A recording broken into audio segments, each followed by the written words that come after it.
Welcome back to the Nurturist Pod. We got a very special guest with us this week. We got Jeremiah, the CEO of No Commerce. I know you have done a lot otherwise with a lot of different companies, and just super excited to have you here, man. Where are you calling in from today? I'm in the Denver area, and also Okay. thanks for having me on. It's great to get to chat. So, but yeah, I'm in Aurora, just outside of Denver. So, Okay, cool. I'm actually gonna be out there in a couple weeks in Parker. oh sweet, Um, yeah, my sister ended up marrying a dude from out there, and they're having like a reception and stuff. oh, So, yeah, um, yeah, gonna have to Just- go to a Rockies game or something. yeah, absolutely. Rockies games are fun. They're not very good, but it's like you can get tickets for like $8. Oh, Uh, it's so cheap. it's yeah, go and sit out there and enjoy the game. Have you been to one before? I have. It's been a while. Okay.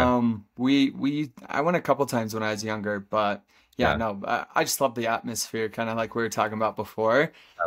Just going to games and stuff. It's a good time for sure. yeah, So, for sure. Yeah, um, well, super cool. Diving a little bit more into to no commerce, I saw that you posted on LinkedIn just the other day. You guys are answering over, was it 600,000 or 6 million questions per month? yeah. Over 6 million questions a month answered on our Holy, platform. So, yeah, it's six and a half ish. okay. It's grown pretty fast. I think we're growing. I don't know, call it 500,000 a month. That we're growing by. So it's growing pretty quickly. But yeah, lots of data. uh, Lots of data. That's yeah, insane.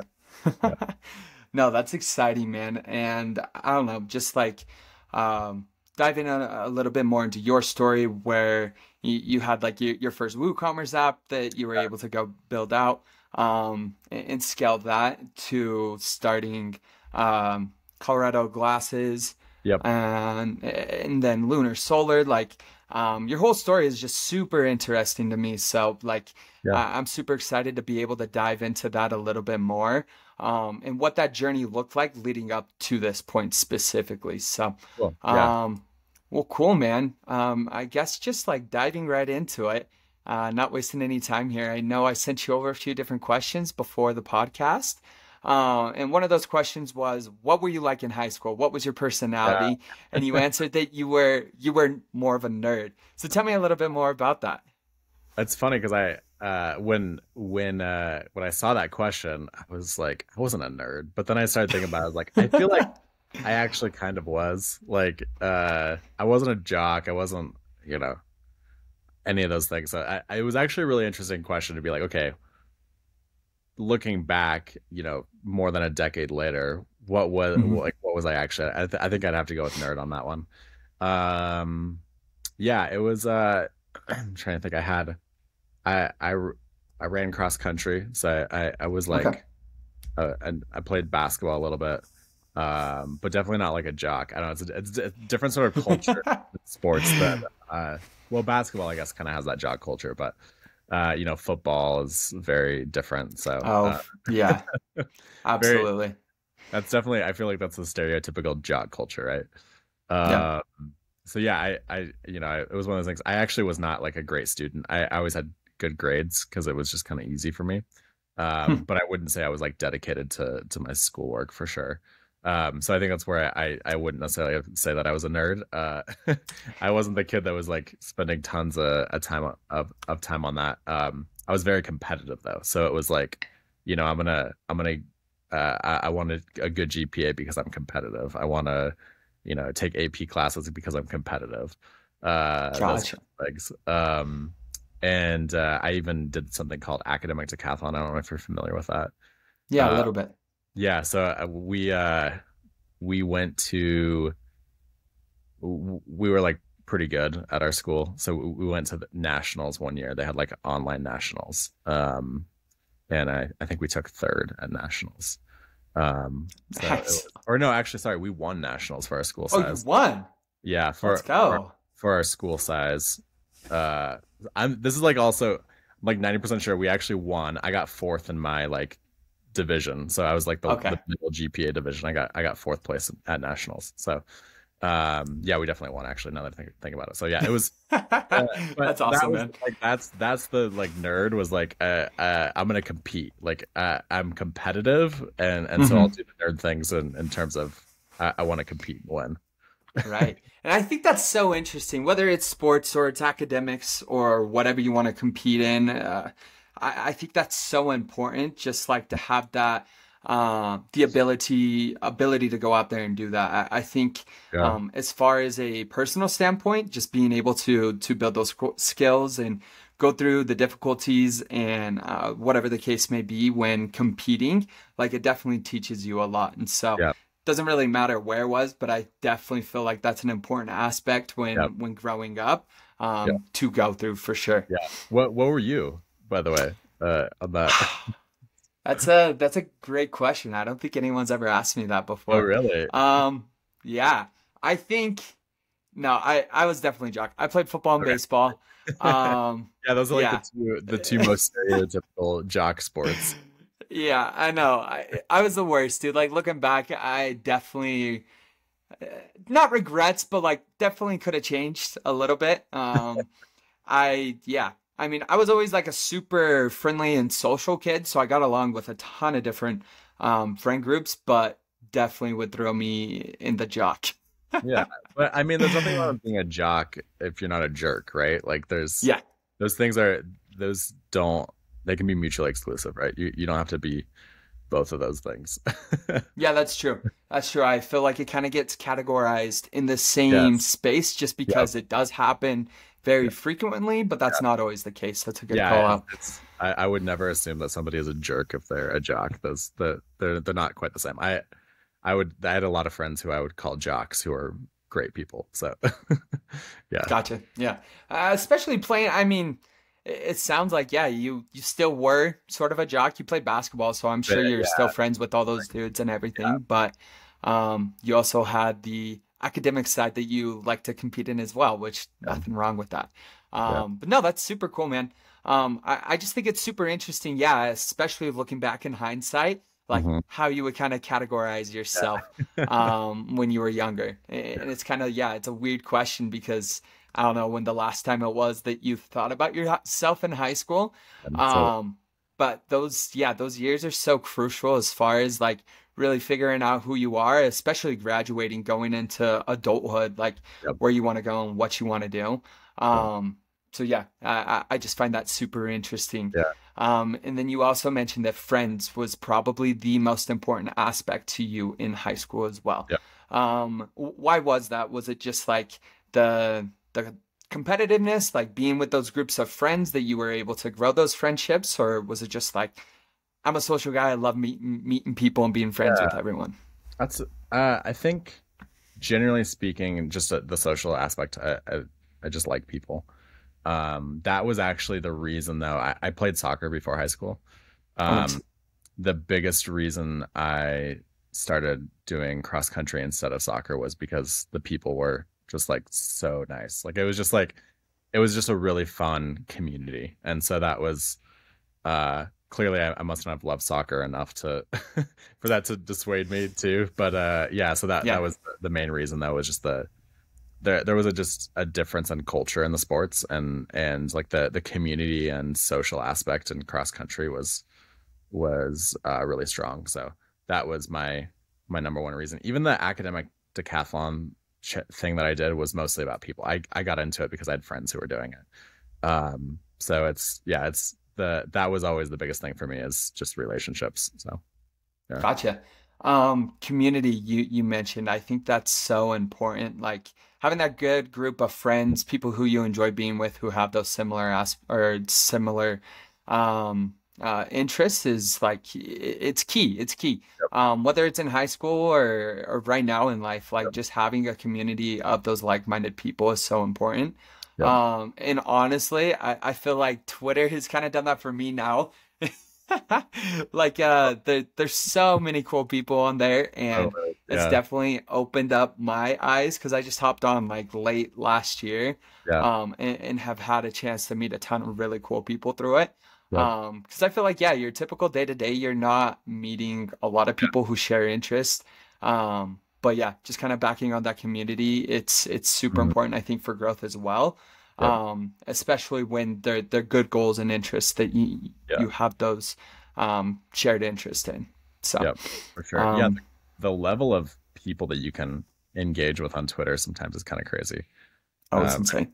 yeah, there's several people who I've like had conversations with because I met them on Twitter who are, 100 million, hundreds of millions a year in revenue and like just like kind of crazy stuff where it's like that's way beyond my level, but Yeah. I can actually get to interact with them some. No, I know it's insane, and I think it's I don't know. I feel like it's underutilized. Like there's Mm. still a ton of people that aren't on there.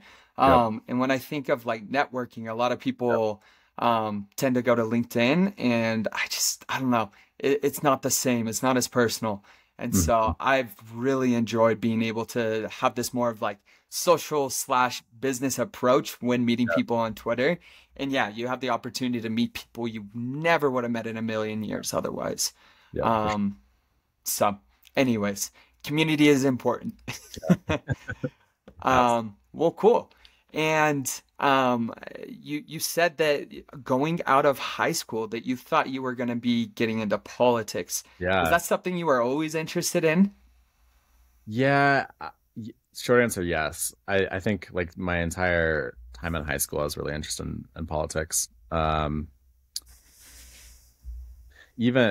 so I started as political science major in college, and a semester in I was like, what am I gonna do with this? Like Yeah. if I like you can run for office or you can go like be on staff with somebody who got elected, but like if I want to do either of those things, I don't even need this degree. So that was kind of why I switched to business at that point. It felt I just didn't really know what I wanted to do. I wanted to do something fun. So I Yeah. didn't know what that meant. Uh, Right. but yeah, very into politics, at least at the time I was, and very into startups business. So I ended up getting down the startup route. Interesting. Was it like was that always your interest? Was it a little bit of your parents, your friends? Did you have any outside influences there? Yeah, so my when I was six, so I'm the oldest of four. Okay. When I was 6 years old, my parents started a health food store. So that was like they became entrepreneurs, and I grew up in that. So I literally like from the time I was 10 years old on, I worked every summer at my parents' store. Um, when I was in high school, I'd go work on nights, weekends, whatever needed to be done. And so definitely saw like that whole process of starting something from scratch and turning it into a business that today that business employs like 60 people. So Oh it's wow. like it's a good size business. So yeah, that I think probably gave me the startup bug. And then Okay. I was talking to somebody about this before too. I think I had some arrogance in believing that like I could probably do things better than my parents. And so I'd be sitting there working and be like, oh, my dad doesn't know what he's doing. Yeah. This is what I would do. I always had ideas. I always had things I thought would be better. Hmm. In retrospect, he was doing a great job, and I had no idea what I was talking about. But I always had that confidence that like I knew the right way to do things and Yeah. had vision, and I think that's definitely carried into adulthood. And it was kind of gave me a lot of confidence in terms of being able to try to start my own things. No, I love that. I think everyone coming out of high school or being a senior, like you kind of have that confidence. Like you Yeah. think you can rule the world and go do XYZ, whatever. Yeah. So I'm sure like a lot of kids in your shoes helping their parents out would have been in like, oh yeah, no, I can do this better. But That's no, like, it's cool that you've been able to carry that into like your career as you've gone and built these different businesses. Having that type of confidence, I think, can be huge, and it's really like that big difference maker mhm. when starting something, right? And so, no, that's super cool. Yeah. Um, well, sweet man. I think that's cool that you also had that influence from your parents. Yeah. Like, I know at least for me, like my dad was a banker. My mom, she was more stay-at-home mom, which Yep. super grateful for. Like, she was able to raise me, take care of me. Yep. She was amazing. But at the Hmm. same time, like it was very like that's the banker life, like that was Yeah, not something that ever really interested me. And so it was more like, at least for me, I didn't know, I had no idea what I wanted to do coming out of high school. yeah, And I know you kind of had that influence. And so it sounds like that's kind of what portrayed you to go that way. yep, Um, but yeah, no, that's funny that you thought you're going to do politics, switched into business. yeah. And then is that kind of where this entrepreneurial journey began? Is like as you were going into college, or tell me a little bit more about that, how you even got Yeah. started in the first place. So I got interested in basically internet business, for Yeah. lack of a better term, when I was in high school. So I had a teacher who, so this is like, dude, let's see, I graduated high school in 2009. So, Okay. I was, mid 2000s, like 2005, 2008, basically was when I was in high school. Mhm. And I had a teacher who, um, I took this multimedia English class, is what it was called, because I was like, this is gonna be super easy. I don't have to do anything. That was what I was hearing. And so Yeah. like you could literally be like turn in a book report that's a PowerPoint sort of thing. Like it was the whole thing was like it legitimately was too easy. But one of the things that like literally I think it was my freshman year I had this class. And I ended up having the same teacher for 4 years. But she got up one day and was like, "Hey, here's how you build a web page in HTML." And I just never seen that before. I had no idea that you could do that. And she was like, "If you want to turn in your book report as a website, you can do that." And so that was my first experience with building a website, basically. And so it was literally just HTML files on a floppy disk. That's how I turned it in. That's Kind crazy. of the end of it. I remember transitioning in that time from floppy disks to like thumb drive. Oh, And that is crazy. yeah, so like I was turning things in my first website, I was actually on a floppy disk. Um, Wow. and so that was like uh my first experience with that. And so when I went to college, I started playing around with some different language, like actually like server side languages and database and things like that. So you could do more with it. And so I was always really interested in that. And then I had these guys that I met who were starting a startup when I think I was sophomore year. I was 20 years old. And I was super into it. And they basically brought me in as their third co-founder. So that was my first startup, my first tech startup. And none of us had any idea what we were doing. It didn't go well. It went well in the fact that like we're all really good friends. And I think like I have no regrets about that time period at all. Yeah. But from a business standpoint, none of us had any idea what we were doing. Uh, and we did a variety of things. We had like a couponing site that we started with. So that was kind of like Groupon was in its heyday, and we were like, we're gonna make a better version of this, basically. Yeah. And then it was text message marketing. So that was a pretty like that in the D2C world, that wasn't a thing at the time. I mean, D2C wasn't really a thing at the time, honestly. It was pretty new. But yeah, nobody was texting their customers. And so, ironically, politicians were the only ones who wanted to use it. So that was kind of like our first, and then Interesting. transitioned into like building like a business app. So that was my first startup in college. And it wasn't because of school at all. I did try to orient my coursework around it while we were doing that. So I was able to do some like independent study things that got to contribute to the business. But I would definitely say like I don't like to say that college is a waste of time because I think like I learned a lot. I met some of my best friends. I met my wife in college. Lots of great things happened by going to college, but Hmm. uh, I would say it was fairly irrelevant from like a coursework translating to real life sort of thing. So yeah. Interesting. And I have a couple questions from that. I think the first one I'm going to ask is specifically about college. Mhm. Do you feel like nowadays, as like CEO of a tech company, do you Mhm. feel like the college degree is coming less relevant? Like that you're valuing experience more than the actual college degree? Absolutely. Yeah. I'm thinking about our software engineers right now. I actually don't think a single one of them has a degree in like computer science. So Oh wow. most of them actually have degrees, but what's kind of funny is I don't know, maybe it's just like a preference that we lean towards, but there's been most of our engineers are actually like second career software engineers. Huh. So did something else prior and then switched into software engineering. Um, so that's, yeah, not all of them, but most of them. And I think one of them doesn't have a degree at all. So that's like, we just don't care. Like what we care about is the work. So like, what's the work that Right. you're doing? Um, being able to see a portfolio, have you like professional experience is professional experience regardless of career field. Like if you know how to be a professional, it kind of doesn't matter to some extent what you were doing in that context. And the only way, the reality is that when you're 22 just graduating college, you don't actually know how to be a professional yet. So um and that's not like a, that doesn't, everybody starts there, right? Like you have to go Yeah. through the process. So it's not, that's not a dig on at anybody at all. But yeah, it's experience, right? Like that's at the end of the day, like that's what we care about.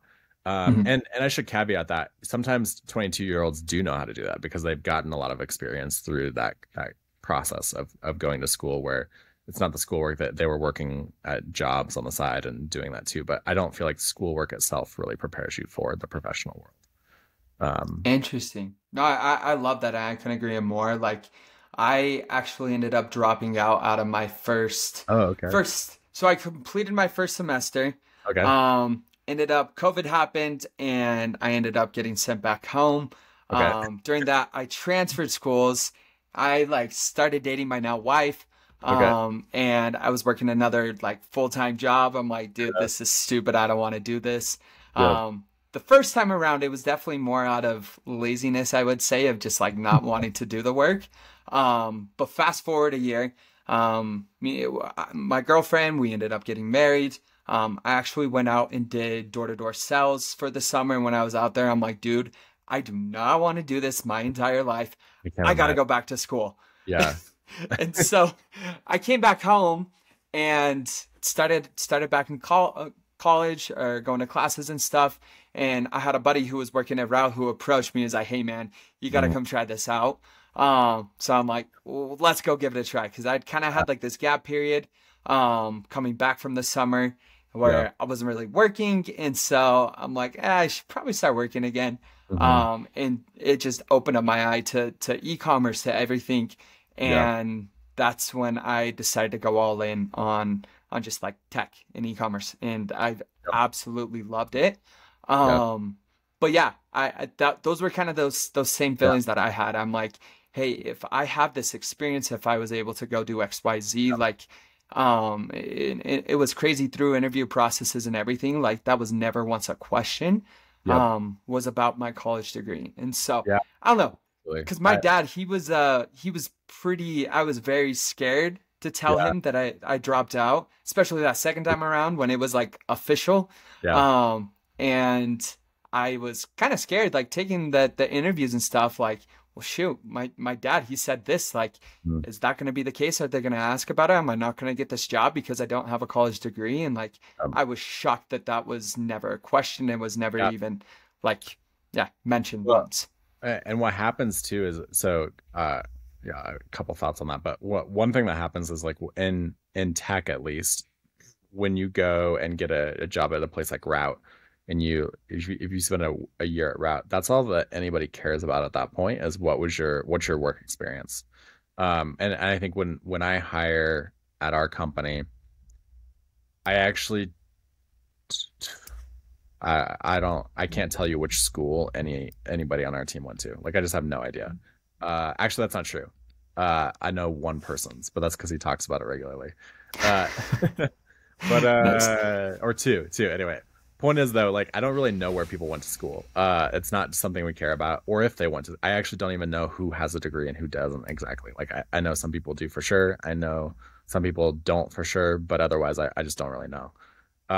Because at the end of the day, like the only thing we even look at on my resume is the experience piece. Like I literally skip the education part and go to the experience piece. That Um, is so interesting. and I Huh. think it's different for different businesses, different for different people. It's all about what you value, right? But and that's to your to your dad's credit though, like that industry it matters more, right? Like Absolutely. and my wife is in medicine. It's huge in medicine. Like Yep. where she's a PA, so it's a undergrad degree and master's degree. It's 7 years of school um to get to that point. And like where she got her undergrad doesn't matter as much, but like at least where she got her master's matters a lot. And she went to a top 5 school. So like somebody looks at that and they're like, okay, There you go. cool, you're good. Yeah. And I think even in that context, it matters less over time. But like, they put your bio on the website and they're like, they went to school here and they did this and they have like this award and like all those Right. kinds of things matter in that context. Where like in our business, it just doesn't matter. I mean, awards would matter. People put like 30 under 30, and I mean, Pearson 30 under 30. So like Right. those kind of Right. things, but like otherwise, it's not it really doesn't matter. Yeah, interesting. No, I love that. And I think, yeah, no, you hit it right on the head. Like, obviously, you're gonna have your lawyers, you're gonna have your doctors. My wife, she went into elementary education. Like, Yeah, that matters. there's certain things that you definitely, it does matter. But I think specifically for tech, whether it's sales, marketing, engineering, like those are all skills that can go out and be learned. Hmm. And especially like that experience is valued so much. So I guess that was kind of my take. And no, I guess it's good for me to hear that it's more or less validated in that Yep, sense. for Um, sure. and going back to that, I know you mentioned that your teacher was like, "Hey, this is HTML. You can go build out this website." Does she teach you at all, or are you like 100% self-taught? I mean, that was kind of the extent of it, right? It was like a, Hmm. 30 minutes of like, here's how to create an HTML tag, here's how to create a body tag, here's how to do title, right? So, and then from there, it was just a lot of self-teaching. I'm trying to Okay. think. I mean, obviously the internet existed then, but like, I feel like I literally had like a CD encyclopedia on my computer. Like the Oh my goodness. Wikipedia existed, but Yeah. everybody was like, "Don't use Wikipedia; it's not accurate," right? Right. Um, that was the narrative back then. Hmm. Um, to be fair, I did edit Wikipedia a couple of times and with lots of untruthful things, but um, so it was a little bit That different back is funny. then. Just anybody Yeah. could do it. Yeah. So yeah, I think like it was mostly self-taught though, especially the more Okay. complicated stuff that went beyond just like a HTML uh file. So yeah. Gotcha. So was your coding experience everything then was self-taught? Like Mhm. not only the HTML, but everything. Okay, cool. Yeah. And So like, I've never had any formal education on it. Um, to be clear though, I also don't write our production code at okay, No Commerce. So that's I leave that to people who actually know what they're doing. So I'll okay. create prototypes of things sometimes, or like, I we have a cool little demo page. I built that, but like it's not if it fails, it doesn't matter. Yeah, When gotcha. there's, a million people a day looking at something, I'm not gonna be the one writing the code for that. Yeah, no, I definitely feel like as not at least an engineer, yeah, it would definitely be very intimidating to be Yeah, coding something of that scale for sure. yeah, for sure. Um, Well, cool, man. No, that's amazing, and I think, yeah, there's a lot to be said about the people who go out there and are self-taught. Yeah, to a certain extent, right? Like whether you're full on full stack dev or you can go in there and code something pretty basic. Like just having that knowledge is super important, and yeah, I don't think it has to end at developing or coding or anything. Like Yeah, there's definitely a lot of things that can be self-taught. yeah. Every Just Yep, every yeah, skill. just with Yeah, YouTube and everything, all the available resources, like literally if there is something that you want to learn, you can go and find it. Is it going to be 100% accurate? Who knows? right.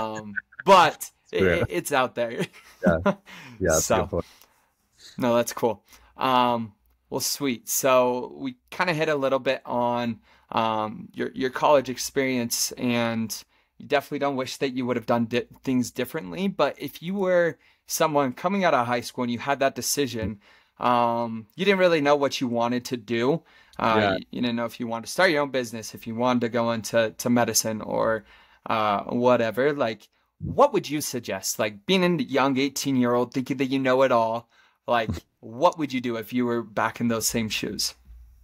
Yeah, it's a good question. I think I change my answer to that changes a little bit over time.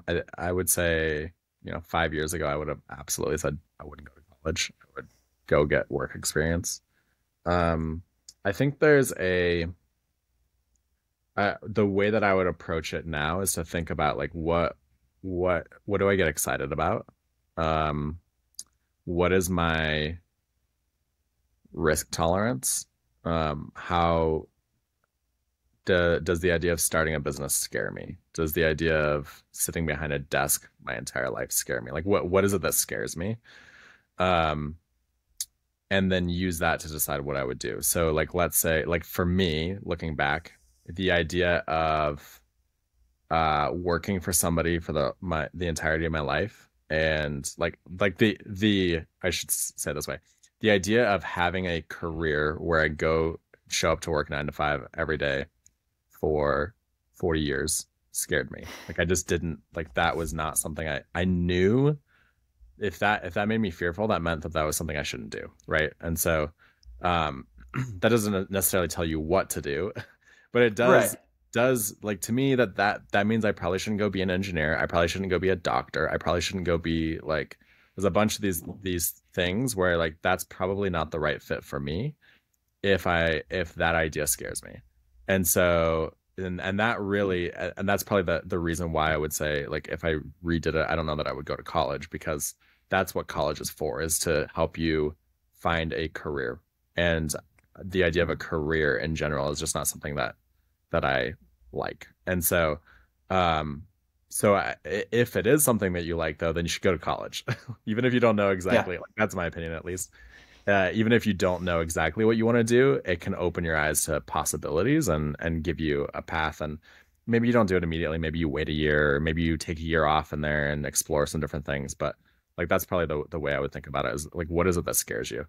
And what excites you. And so like for me, the idea of like I at the time I found politics exciting. I still actually do. I just think that like over the last 20 years, not even 20 years, really like the last 10 to 12 years, the national discourse around politics has gotten so bad that like it's like you can't have nuance. You can't like if you are a politician, you cannot be like reasonable. You have to be extreme. And I just am not about that. Yeah. Um and so like I'm just like I do not want to I love the idea of like helping people in that way. I cannot see putting myself in a position where people are going to make up lies and like j- just doesn't matter what you've done. People are going to say you've done things, right? Yeah. And so I'm like, I just don't want to be a part of that. And so I can't imagine myself being that. So that I think I've kind of channeled that through business and saying, okay, like what are the things I'm good at? What are the things that I want to do? Like I have ambitions of solving some of the same sorts of problems that I would try to solve through being a politician, of like affordable housing and better access to healthcare and better access to like quality food and things like that. I've realized there's things I can try to tackle as an entrepreneur throughout my life that might actually have more impact than trying to go out and be a politician to handle the same thing. So that's the way that I've looked at it. And that excites me. And so because I'm excited by that, it's the same core thing that I'm excited about, which is helping people, right? Gotcha. I get Yeah. excited about that. I get excited about being the idea of being a leader, being a visionary, like those things excite me. Mm. And so I can do that in politics, I can do that in business. I can't probably do that being an engineer sitting at a desk working 40 hours a week for Boeing, right? Like, and again, nothing wrong with that. Just to be clear, we need lots of people doing those things. Uh, Yes. Yeah. but like I just don't I can't do it. I just can't. So in that context, like the I don't think college was the best thing for me. But again, I don't regret it. I think it was still a good thing ultimately, and I don't really. That's fine. Yeah. Uh, No, absolutely. I think definitely like yeah, college degree is never gonna hurt you in life. no, there's Um, nothing wrong with uh, it. yeah, I mean, and if you do wanna try something out, like you can always be taking on different internships or trying different things out on the side while you're going to college and kind of figure it out that way. Mhm. So I guess that kind of leads me to that question, like, um, you really don't know what you want to do. For me, I was always interested in tech. I didn't really know how to get started, like how Yeah. to. Luckily, I had a friend who was in tech and Yep. reached out to me, and that's kind of what led me down the path that I'm on right now. Um, but like I just feel like it's something that's talked about, but I don't know if a lot of people really know how to get into tech if that's something that they are interested in, whether Yep. it's coding or sales or whatever the case may be. Like, how would you suggest someone to, I guess just like, yeah, Uh, break into tech if it's an interest coming out of high school? yeah. I mean the I shouldn't say this is the easiest way, but like the most there's basically two things that every tech business needs. It needs people who, well, there's more than two, but like there's two that I think are relatively easy to get into as a young person who doesn't have uh, a different skill set. One is sales, and that's I think kind of what you've experienced, right? Getting into that side of things. Like Yep. if you can sell, there's always a position for you. Um, I the problem there is you kind of need connections. At the end of the day, everybody needs connections, right? And I will say, like the path that I took, that was one thing that was hard for me. The first few years of my career, I didn't have much in the way of connections, and so it was a lot of like I don't know if floundering is the right word, but just kind of like trial and error and Figuring getting it out. people. And the more people you know, you get introduced to people and things become easier. But I would say like the sales side is definitely one. And so if you wanted to go that route, like, I mean, seriously, like go work at a call center that does sales or like doesn't matter what you do. It's just it's that practice of getting into it. Right. And I think you said you Right. did door-to-door sales, right? Yep. Like do that. It doesn't matter what you're doing. You just need to know how to sell. And so learn how to sell and start networking with people who are in that industry. Like that's what I would say. The other path that is kind of a sure path as well is just getting into being able to do things like write code. If you understand data, if you can write code, all of that stuff is a pretty sure path. Again, though, you need to network. So like if you come and apply for a job for me and you have no work experience and you've never had a job somewhere else, you're probably not going to get an interview. The exception there is if you have like a incredible portfolio, and that is one thing that I would say like you can control that. Bigger companies, you probably will never get through a screening process. Hmm. Because that's just there's Yeah. they've got like Just how it is. automated boxes that you have to check, right? And you're probably not Right. going to check boxes. But I think one of the things that I see being really successful, and it's ultimately selling as well, right? Like you're selling yourself to a potential employer, which is to be able to go out and like connect with people and like show them real value from the outset. Like figure out how you can be valuable to somebody, even if you're not getting paid for it. That's a really important thing too. So like literally if you're trying to break in and you have no experience, like spend 10 hours building something custom for a portfolio for a company you want to get a job at. Probably still not going to get the job because it's like you might have to do that 10 times before you get the job, but you just got 10 hours of experience doing something else that's beneficial. Exactly. And you Yeah. now have a piece in your portfolio. So a lot of it's just time, like put in the time. And I remember I built a lot of websites for free. The first website I sold, I think, was $150. I No built way. some site for $150. And now if I wanted to go do consulting work for somebody, I'd charge significantly more than that for an hour of my time. Right. So like it's just you start somewhere and you work your way into it. So yeah. 100%. No, I love that, man. Um, no, thanks for sharing. Honestly, this has probably been one of my favorite podcasts so far. So Yeah. thanks Too. again for joining. And if anyone has questions or wants to reach out to you, where can people find you at? Yeah, so on Twitter, that's how I know that's how we got connected. Right. Just slash Jeremiah Prummer, my last name. Same thing with LinkedIn. Perfect. You can email me, jeremiah@nocommerce.com. Honestly, my inbox though is brutal. So I can imagine. if the subject line doesn't catch my eye and or I'm not too busy on that day and it just Hmm. slips through the cracks, I'll get back to you. But probably like Twitter or LinkedIn is best. Awesome, Uh, man. yeah. So and thanks for having me too. This is fun. I don't really think about that time in life a whole lot sometimes in the context of business. So it's fun to be able to think about how all of that's impacted where I actually am today in my career. Yeah, man. No, absolutely. I think it's kind of fun. It's fun for everyone. Like it's kind of good to take that step back and look in hindsight and see where you've come and what you've been able to accomplish. So, Yeah. thanks again for sharing everything. It's been great. And yeah, we'll keep in touch. I'll have to let you know I'm ever in Colorado and Denver. Like, Yeah. yeah, I love skiing. So maybe we'll have to do something soon. So, Yeah, that sounds good. Thanks, Zach. okay, cool. Thanks. Take it easy.